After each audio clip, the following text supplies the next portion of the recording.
As a mom, as a wife, as a business owner, as a working mom, as a stay-at-home mom, whatever it is, life can be overwhelming, especially when you consider taking care of the kids and taking care of the house and working and meal planning and doing laundry and getting everything done. It can be really easy to kind of just sink down into this constant state of overwhelm. And in order to get past that, there's two mentalities you have to approach that overwhelm and that anxiety in tandem with each other. So number one is dealing with the symptom the day of. So that is, what do I have to get done today? And then prioritizing what are the most important things that I need to get done today, because everything is going to come at you that day. And if you're constantly reacting to every single fire and everything is urgent, then that will only sink you further down into that state of overwhelm. So when you get up in the morning, you think about, what are the most important things that I need to do today? Is it making sure that you get that laundry out of your way? Is it making sure that you're meal planning for the week or getting groceries picked up? You pick what it is, but decide, what do I need to do today? And then break it down into smaller chunks. So for me, when I look at the laundry, writing down laundry, that's too big of a goal. That's a never-ending goal, right? Like, it's always going to be there. So with laundry, it is, I need to do this load. I need to put this kid's clothes in the wash. Check. I need to put this kid's clothes in the dryer. Check. I need to put this kid's clothes folded and put away.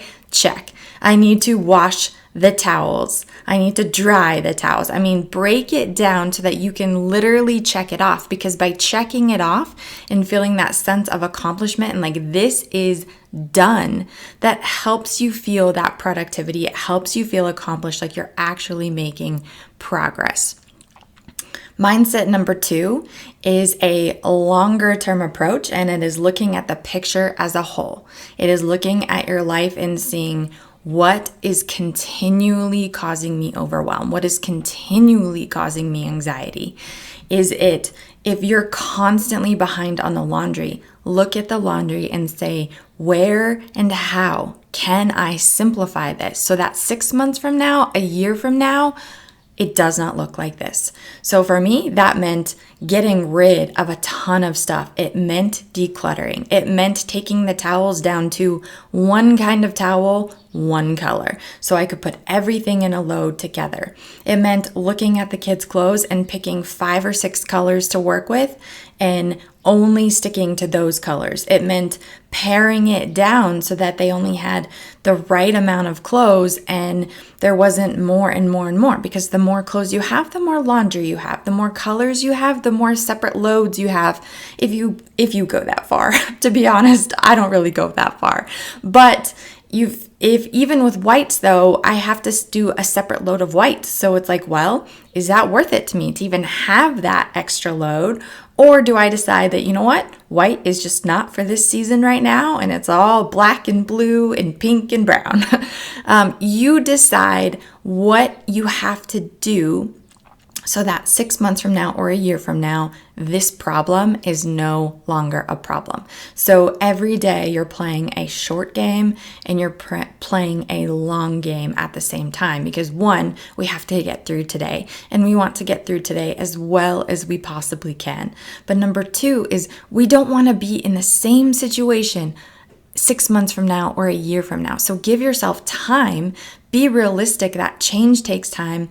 A change in our thoughts, a change in our attitude, a change in our habits. It takes time. So give yourself that time with realistic expectation, but know that you will make progress.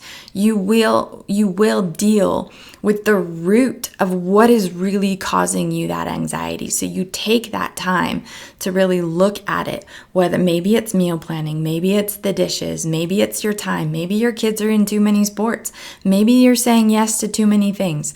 Whatever it is, you have to sit back, look at the issue and say, what is really going on and what do I want my life to look like instead? Because if you can't define a better picture of it, then you don't know what it is that you're working towards. So if you want your time back, if you want time for fun, if you don't want to spend your weekends doing laundry, if you don't want to go to the grocery store 4 different times a week, if you don't want to feel like you're spending too much money on those groceries, you really have to look at each and every area and saying, 1, what do I want this to look like? And 2, what are the habits that I'm doing that are causing it to not look like that?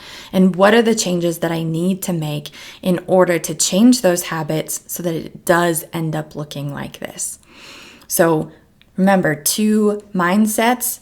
What do I need to do today? Prioritize the most important things. And then 2, look at the root of the problem and figure out, what do I need to change over time so that in the future, my life does look different and I'm not living in constant overwhelm and constant anxiety?